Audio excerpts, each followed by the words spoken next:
इन 22 कारों का बोलबाला रहा है 2022 में। लेकिन क्या 23 में इनमें से वो कौन सी 7-8 कारें हैं जो पिछड़ जाएंगी? यही जानना चाहते हैं तो बने रहिए मेरे वीडियो में। मैं हूं आपका होस्ट अमित और आप देख रहे हैं आस्क कार गुरु, जहां मैं पहले आपके साथ शेयर करता हूं 2022 में वो कौन सी 22 कार्स थी जिनका बोलबाला रहा है, और फिर आपके साथ शेयर करूंगा कौन सी अगले साल यानी 23 में जो इस समय है उसमें बाहर हो जाएंगी रेस से। शुरुआत करते हैं कौन सी रही 22 नंबर पर। तो 22 नंबर पर है महिंद्रा स्कॉर्पियो, जिसने पूरे साल में बेचे 64,179 यूनिट। और इन यूनिट को देख के मैं ये कह सकता हूं स्कॉर्पियो क्लासिक और स्कॉर्पियो एन की अगर सेल जोड़ रहे हैं तो मेरे हिसाब से ये कोई बड़ा नंबर नहीं है, क्योंकि पिछले साल केवल स्कॉर्पियो क्लासिक में ही यानी नॉर्मल स्कॉर्पियो ने ही अकेले 37,000 के आसपास यूनिट बेच दिए थे। उसके हिसाब से मैं कहूंगा कि स्कॉर्पियो एन और स्कॉर्पियो क्लासिक दोनों मिलकर वो बात नहीं कर पाई हैं। बढ़े 21 नंबर पर मारुति की एस्प्रेसो।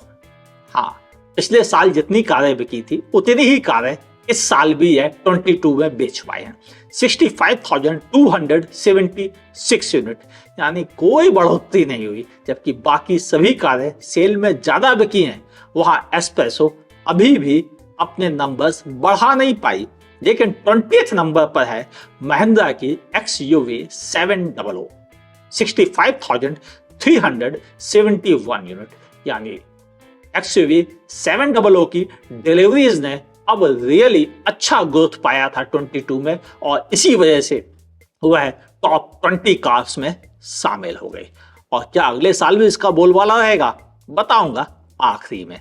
बात करते हैं 19th नंबर पर है टाटा टियागो, 67,259 यूनिट बेचे। अगर हम ये बात करें कि पिछले साल मतलब 21 के मुकाबले 22 में कैसी सेल रही, तो ऑलमोस्ट सिमिलर रही है, लगभग 2-3% की सेल बढ़ी है, बस इससे ज्यादा का अंतर नहीं आया है। लेकिन 18th पोजीशन पे जिसकी सेल बढ़ के आई है वह है मारुति की सेलेरियो।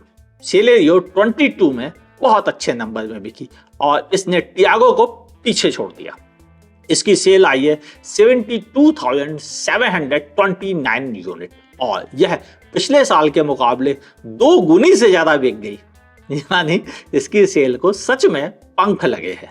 बढ़ते हैं 17th पोजीशन पे Hyundai i20, 75,572 यूनिट बिके।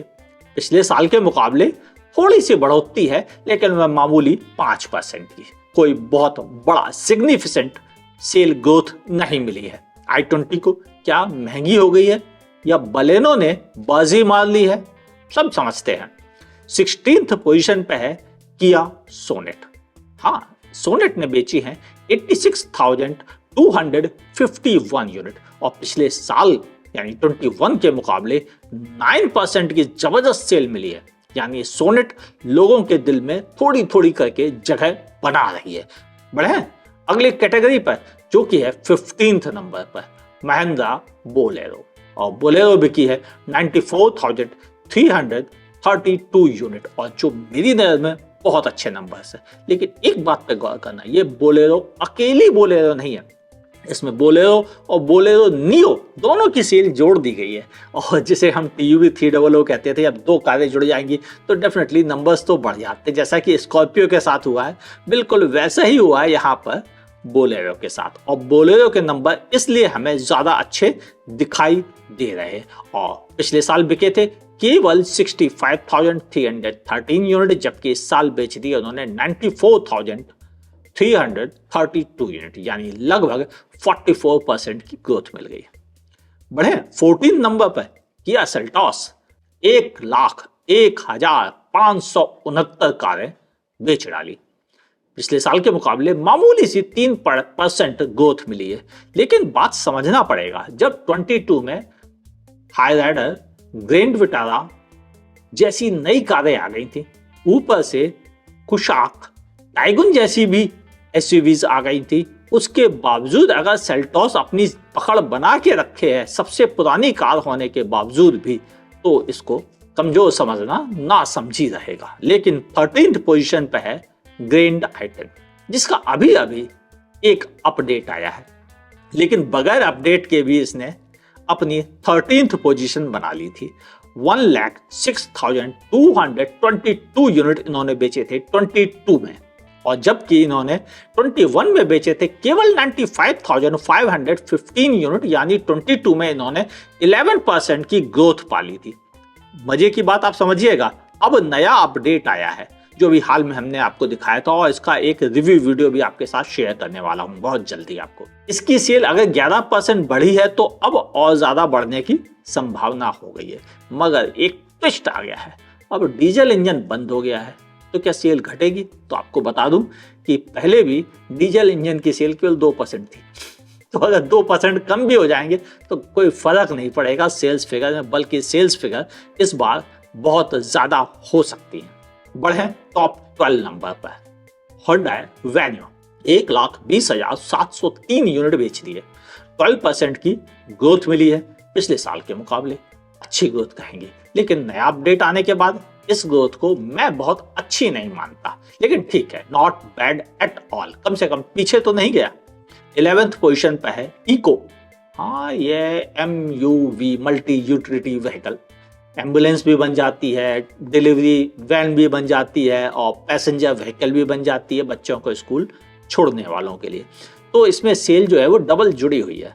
1,25,074 यूनिट बिके हैं और 9% की मामूली सी बढ़त मिली है।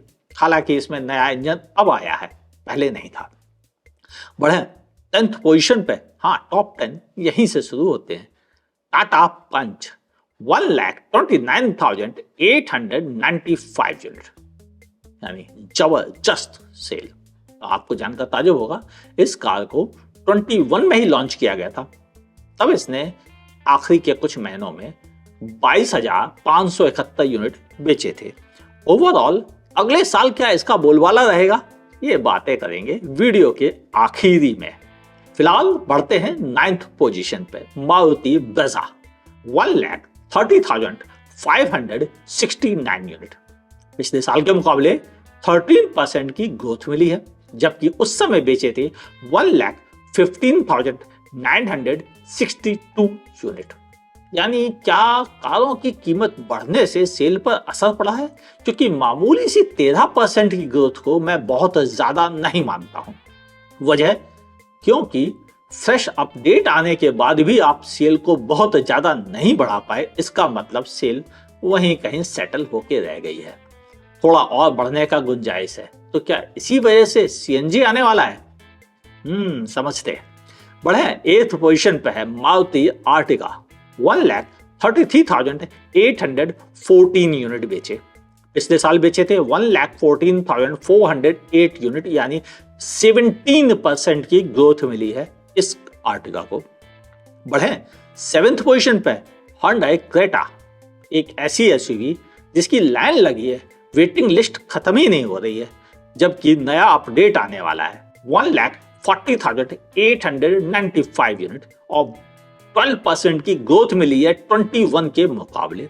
मेरे हिसाब से अच्छी ग्रोथ कहना चाहिए इसको। लेकिन 6th पोजीशन पे है मारुति डिजायर, जिसे लोग पता नहीं किस चीज का डिब्बा कह के बुलाते हैं, मगर इसकी सेल के आगे सब पानी मार जाते हैं। ऐसा क्यों? वजह आपको पता है, मैं क्यों बताऊं। 1,59,919 यूनिट और पिछले साल के मुकाबले 38% की ग्रोथ मिली है, जो मेरे हिसाब से बहुत अच्छी ग्रोथ कही जाएगी। लेकिन आपको जानकर ताजुब नहीं होना चाहिए, क्योंकि 21 के मुकाबले 22 में भले लास्ट में सही CNG वेरिएंट को लॉन्च किया गया था डिजायर के साथ, यानी 2-3 महीनों में इसने नंबर्स को काफी अच्छा इंप्रूव कर लिया। बढ़ते हैं टॉप 5 पर, और 5th नंबर पर मौजूद है आल्टो, जिसका कभी 1 नंबर पर जलवा होता था, वह पहुंच गई 5वें पे। 1,62,548 यूनिट। और मजे की बात यह है कि इसकी सेल इकलौती ऐसी कार है जिसकी सेल माइनस में गई है, यानी घटा हुआ है 2% का। यानी हम इंडियंस अब सस्ती कारें खरीदने में इंटरेस्टेड नहीं है। हमारी नज़र में फीचर्स वाली कार खरीदना ज़्यादा समझदारी रहेगा, ना कि सस्ती कारें खरीदना। और वो बात ये सेल्स फिगर बता रही हैं, क्योंकि जितनी भी सस्ती कारें हैं सबकी सेल उतनी तेजी से नहीं बढ़ी है जितनी तेजी से 8 लाख रुपए से ऊपर वाली कारों की बढ़ी है। यानी इंडियंस के पास अब पैसा आ गया है और वो उस पैसे से अच्छी कारें खरीदने में इंटरेस्ट ले रहे हैं, और जिसका नतीजा ये है कि हुंडई ने अपनी सेंट्रो बंद कर दी और मारुति शायद अपनी सस्ती वाली आल्टो बंद करके K10 पे चलने वाला है। और टाटा की टियागो का हाल तो आप देख रहे हैं, उसकी सेल कहां पहुंच चुकी है, टॉप 22 में बड़ी मुश्किल से शामिल हुई है लास्ट में। तो आप समझ गए ना, सस्ती कारें खरीदने में इंटरेस्ट खत्म हो गया है लोगों का। लेकिन अब बढ़ते हैं 4th पोजीशन पे, टाटा नेक्सॉन, एक बेहतरीन एसयूवी, और ऐसी एसयूवी जो 2022 में सबसे ज्यादा बिकी, 1,68,278 यूनिट, और यह सबसे ज्यादा बिकने वाली एसयूवी बन गई।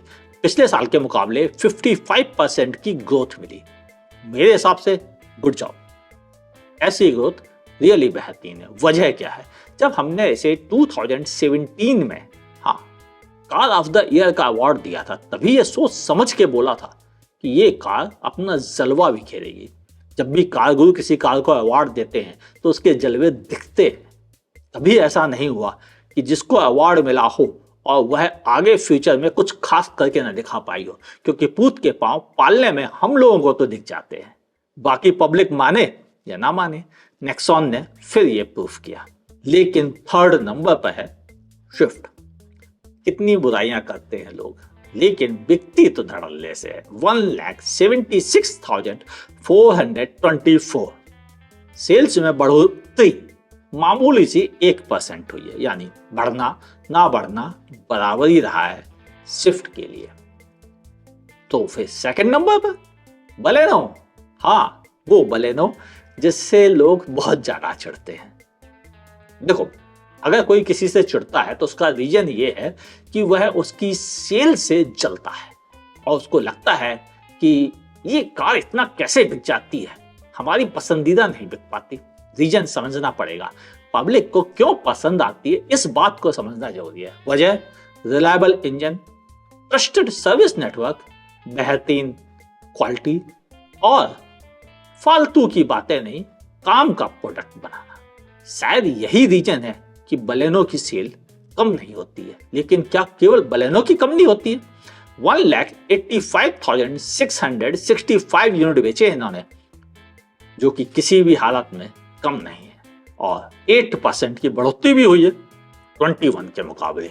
लेकिन 1 नंबर पर जो कार मौजूद है वह भी सेम कैटेगरी फॉलो करती है, यानी रिलायबल इंजन, बेहतरीन सर्विस नेटवर्क, खूब सारा स्पेस और इंडिया के मिडिल क्लास फैमिली की पसंद, वैगन आर। चिढ़ने वाले इससे बहुत ज्यादा खिसियाते हैं, पता नहीं कितने नामों से पुकारते हैं, लेकिन सेल्स में इसका हाथ पकड़ना नामुमकिन है। 18% की फिर बढ़ोतरी, 1,83,851 यूनिट बेचे थे पिछले साल, लेकिन इस साल बेच दिए 2 लाख से ज्यादा, 2,17,317। 2,17,317 ये एक ऐसी फिगर है जो कोई नहीं पा पाया। यानी वैगन आर दिलों में राज करती है, प्रोपेगेंडा होने के बावजूद भी इसकी जगह तोड़ना मुश्किल है। लेकिन अब वो बात करते हैं जिसका मैंने आपसे वादा किया था। 23 में इनमें से कौन सी कारें पिछड़ेंगी? दिल थाम लीजिए, क्योंकि कई बड़े बड़े नाम इसमें शामिल होने वाले हैं। पहले नंबर पर है नाम i20। i20 की सेल 23 में उतनी भी नहीं रह जाएगी जो 22 में थी। यानी इसके बदले लोग वेन्यू, ब्रेजा, पंच, नेक्सॉन जैसी कारों पर अपना दांव खेलेंगे, और आने वाली फ्रॉन्क्स इसकी सेल का और भी बुरा हाल कर सकती है। यानी i20 पर असर पड़ेगा, जो कि इस समय मौजूद थी 17th पोजीशन पे। अगली कार जिस पर असर पड़ेगा वह है टाटा की टियागो। अल्ट्रोस तो टॉप 22 में जगह ही नहीं बना पाई, लेकिन टियागो की जगह भी अब जाने वाली है। टियागो की जगह लेने के लिए टाटा ने खुद अपना ही पंच उतार रखा है और जैसे ही पंच में डबल सीएनजी सिलेंडर वाला वर्जन आया, टियागो खत्म। अब वह टॉप 23 में, यानी 23 के टॉप 23 वेरिएंट में नहीं शामिल होने वाली, यानी इसकी सेल और घटने वाली है। रीजन खुद के पैरों पर कुल्हाड़ी मारना, अपना ही एक ऐसा प्रोडक्ट जो उनको परेशान कर रहा है, यानी टियागो की सेल और कम होगी अगले आने वाले वक्त में। बढ़े अगली कार की तरफ, यानी 2 बता दी आपको। अब बढ़ते हैं तीसरे नंबर पर। तीसरे नंबर पर जिसकी सेल पर सबसे ज्यादा असर पड़ने वाला है वह है मारुति आल्टो। सस्ती कारों का वर्चस्व इंडियंस के दिमाग से उतर रहा है। अब लोगों को सस्ती कारें नहीं चाहिए भाई साहब, पैसे लगाने तो बढ़िया चीज, धांसू चीज चाहिए, ये वाला खटारा नहीं चाहिए। सस्ते के चक्कर में नहीं पड़ रहा है इंडियन, और इसी वजह से आप पूरी लिस्ट ध्यान से देखेंगे तो 8 लाख से सस्ती कारों का नंबर सबसे पीछे है। यानी आल्टो अगले साल कोई बड़ी बात नहीं है अगर वह टॉप 23 में भी जगह ना बना पाए या 5वें पोजीशन से घट के 15वें पोजीशन पे पहुंच जाए तो कोई ताजुब नहीं होगा। वजह आपके साथ शेयर कर दी। यानी ये थी वह तीसरी कार। लेकिन चौथी कार कौन सी है जो इस नंबर से हट सकती है? अगर यह बात की जाए तो मेरी नज़र में एस्प्रेसो एक ऐसी कार है जो बड़ी मुश्किल से टॉप 21 पे पोजीशन पे पहुंची है। हो सकता है अगले साल अगर कोई इस पे इंटीरियर का अपडेट नहीं आया तो इसके लिए बड़ा मुश्किल हो जाएगा टॉप 23 में जगह बना पाना, यानी इसकी सेल भी घट सकती है। यानी यह 4 कारें हो गई। अब बढ़ते हैं 5वीं कार की तरफ जिसकी सेल पर सबसे ज्यादा तेजी से असर पड़ रहा है, वह है किया सोनेट। नई वेन्यू आ गई लेकिन सोनेट नई नहीं आई, ध्यान से समझिएगा। पंच आ गई, सिट्रोएन आ गई, फ्रॉन्क्स आ गई, ब्रेजा आ गई, ये सब कारें मिलके सोनेट की सेल पर सबसे ज्यादा असर डालने वाले हैं। यानी भविष्य में सोनेट की सेल और घटेगी। ऊपर से आने वाला डीजल इंजन भी डिसकंटिन्यू हो रहा है जिसकी वजह से सेल और कम हो जाएगी। यानी सोनेट के हाथ से सेल्स के नंबर कम होंगे। अब बढ़े छठी कार पर जिसका मैंने आपसे वादा किया था, और छठी कार होगी जो इस समय बड़े अच्छे नंबर्स तो लेके आई लेकिन उसके नंबर मेंटेन रहने की संभावना काफी कम है, और वह है किया सेल्टॉस। सेल्टॉस ने बहुत अच्छी ग्रोथ पाई थी लेकिन बहुत वक्त हो गया नई सेल्टॉस का इंतजार करते करते। क्रेटा का नया वर्जन आ गया, उसके बाद नए वर्जन के मतलब दूसरे नए वर्जन का वक्त आ गया, लेकिन सेल्टॉस का नया वर्जन नहीं आया, और उसका नतीजा ये है कि सेल्टॉस की सेल गिर रही है, और ये तब तक गिरती रहेगी जब तक उसका नया वर्जन नहीं आएगा। हालांकि आपको बताते हुए हमें इन पता हिंट है कि फेस्टिवल सीजन से पहले आ जाएगा, लेकिन उसके बाद के सेल्स के फिगर्स के नंबर क्या इस भरपाई कर पाएंगे जो इतने समय में लॉस होगा? देखकर लगता तो नहीं है। मुझे लगता है कि 23 में सेल्टॉस के नंबर्स उतने बेहतरीन नहीं होंगे जितने बेहतरीन ग्रैंड विटारा लेके जाएगी। यानी सेल्टॉस पर असर पड़ना शुरू होगा। आपकी क्या ओपिनियन है? क्योंकि 23 में बहुत सी नई कारें भी आने वाली हैं जिनमें की सबसे अधिक संभावना कई कारों के सीएनजी वेरिएंट, इलेक्ट्रिक वेरिएंट के हैं। इसके अलावा मारुति की 2 फ्रॉन्क्स और जिम्नी भी आ रही हैं। साथ ही एमजी भी एक छोटी इलेक्ट्रिक कार लेके आ रहा है जो शायद 10 लाख रुपए से भी सस्ती होगी। इसके अलावा टाटा के पास 23 में लाने के लिए कुछ नया नहीं है। हो सकता है वह नेक्सॉन का कोई अपडेट ला दे, जैसे ब्रेजा का अपडेट आ गया, वेन्यू का आ गया, वैसे कोई अपडेट आ जाए ईयर के एंड में। अल्ट्रोज रेसर आएगी, वह कंफर्म है। इसके अलावा अल्ट्रोज और पंच के सीएनजी वर्जन भी आएंगे। बड़ी कारों में कोई टाटा का नया प्रोडक्ट रेडी नहीं है, जैसे कि कर्व, शेरा, हैरियर ईवी को छोड़ दें तो बाकी कोई भी ऐसी कार नहीं है जो 23 में लॉन्च होगी। यानी इनमें से भी कोई कार लॉन्च नहीं होने वाली है। तो टाटा पर इस साल सेल्स का प्रेशर का भार जो है वो 2 कारें उठाएंगी, एक नेक्सॉन, दूसरी पंच। इन्हीं दोनों के सहारे टाटा की सेल्स इंक्रीज होगी और इन दोनों की सेल बढ़ेगी। मैंने बताया ना जिनकी घटेगी उसका आइडिया आपको दे दिया, तो बाकी सबकी बढ़ेगी, उनमें ये दोनों कारें भी शामिल है।